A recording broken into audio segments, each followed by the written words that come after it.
Hi everybody, this is a dirt task for homework 8 and it's also homework 9.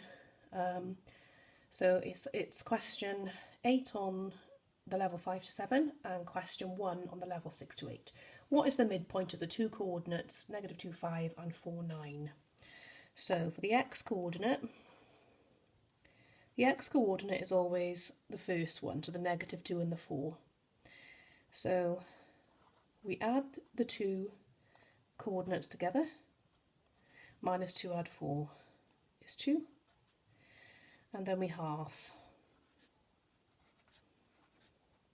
So we've got our x coordinate is 1, and for the y coordinate, which is the 5 and the 9, add the coordinates together and then half. So my two answers are 1, 7, and we put it in the coordinate to look like that. Okay, right, now the second question I'm going to do is question 13 on the 5 to 7, question 6 on the 6 to 8, so question 14 on homework 9. So expand x plus 6x minus 10 to form a quadratic expression. We have done the grid method in class.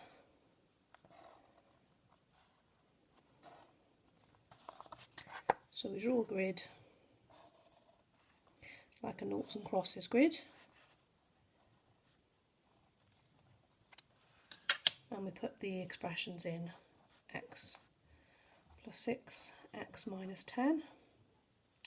Put a big times in there to show we're multiplying. X times x, let's use a different colour, is x squared. X times positive 6 is 6x, positive 6x.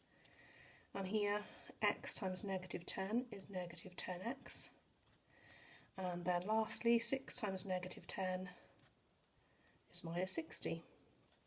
And the final expression will be those four expressions: x squared plus 6x minus 10x minus 60. And we know we have to simplify the expression, the terms in the loop. Okay, so minus 6x minus 10x is minus 4x. Copy the x squared down and copy the minus 60. So final answer is that. Now the third question,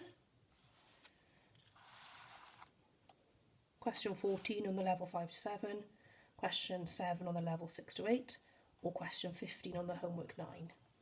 Solving this, we use steps. So we're going to do arrow down. First thing we always do is to get rid of the smallest x. So the smallest x is 3x. And we're going to take it away. We always do the opposite. Opposite to plus is take away. 7x, take away 3x is 4x. Keep the minus 8. 3x, take away 3x is nothing, but the 40 is still there. And then next step, you know, is plus 8, which is 4x, plus 8, and minus 8 cancel out because they equal 0. 40 plus 8 is 48. And the last step is divide by 4. Touching means times, so we do the opposite. Divide. 4s into 48 go 12. Final answer is x equals 12.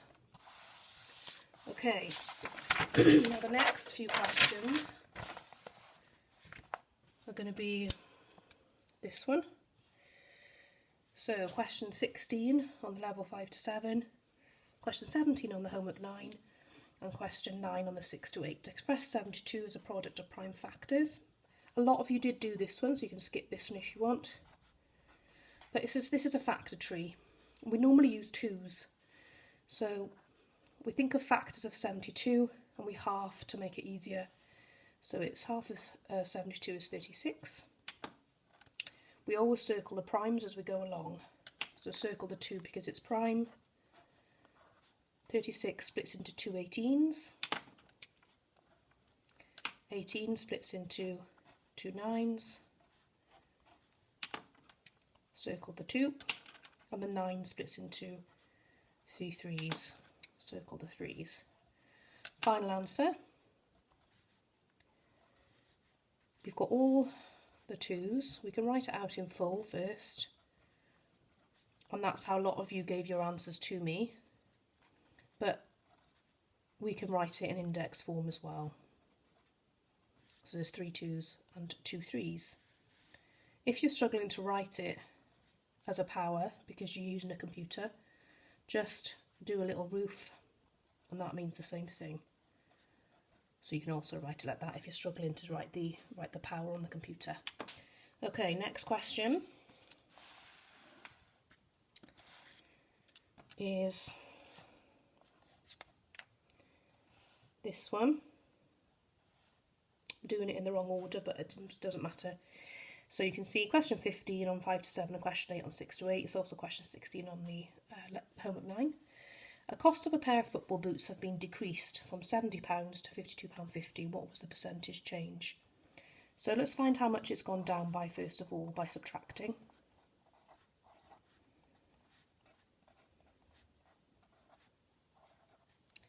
It's gone down by £17.50.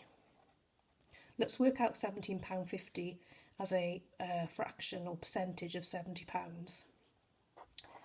If we use our magic 10%, we can see 10% is £7.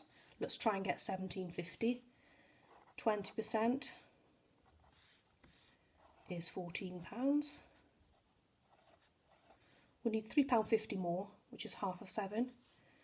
So half the 10 to get you 5 is £3.50. To make up our £17.50, we're using these 2. And those 2 we can see is 25%. So it's gone down by 25%. Okay, next question.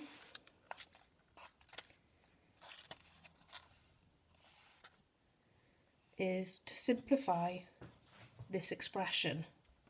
A lot of you simplified it, but not completely. So if we deal with the numbers first, you've got 4 times 3 times 2 times 2. 4 3s are 12, times 2 is 24, times 2 is 48. So the number we're going to need in our answer is 48.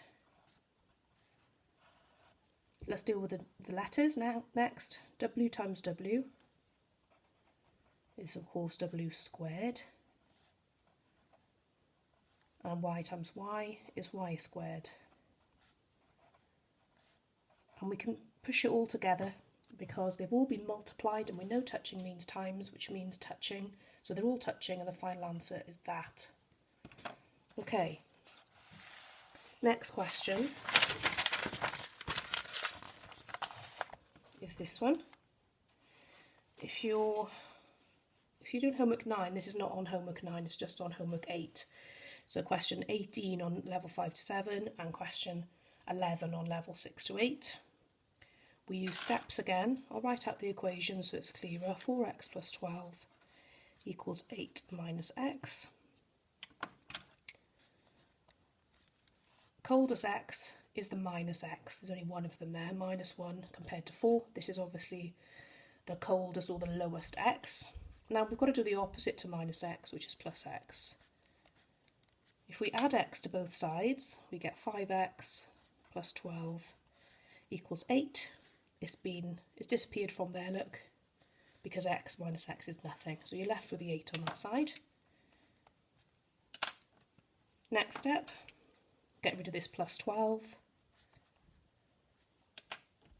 5x equals 8 minus 12 is minus 4. And then the last step, to get rid of the 5 times the x, or times 5, we have to divide by 5. And we've got rid of it on the left hand side. Here we've got minus 4 divided by 5. If you use a calculator, it'll come out as a decimal. So it'll be negative 0.8. Or you can leave it as a fraction, just put it over. If you didn't use a calculator, that's also correct. Okay, so either one of those answers is correct. Next question, and the last one, is this one here. So the last question on the level 5 to 7 and question 13 on the 6 to 8. Work out the 2 possible answers. A few of you struggled with this, but it's the same method that we always use, which is steps.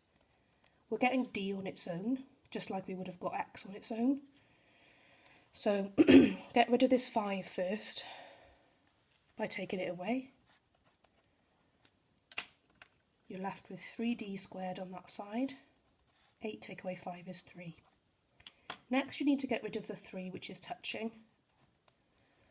time, so let's divide it.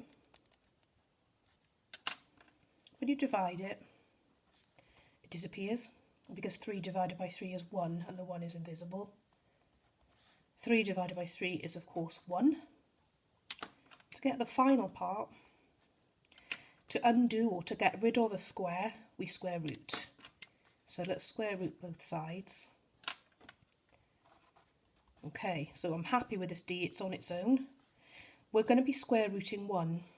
Now, we know that the square root of 1 is 1, because 1 times 1 is 1. But the question says work out the 2 possible answers.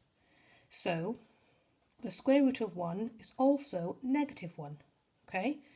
Because negative 1 times negative 1 is 1.